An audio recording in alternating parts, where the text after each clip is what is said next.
Okay, everyone, why is Mikey in jail?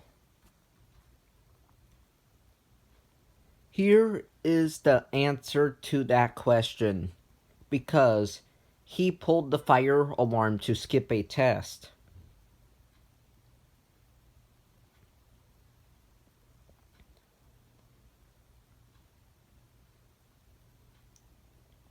Or he thought it was a test.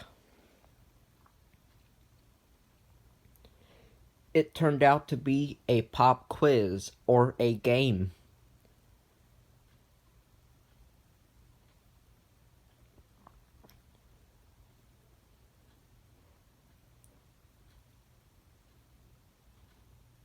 And he still got arrested for doing that. So this is why I am not joking when I say never tamper with fire alarms in public buildings for any reason.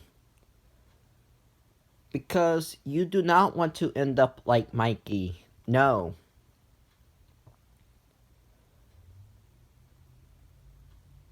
Goodbye.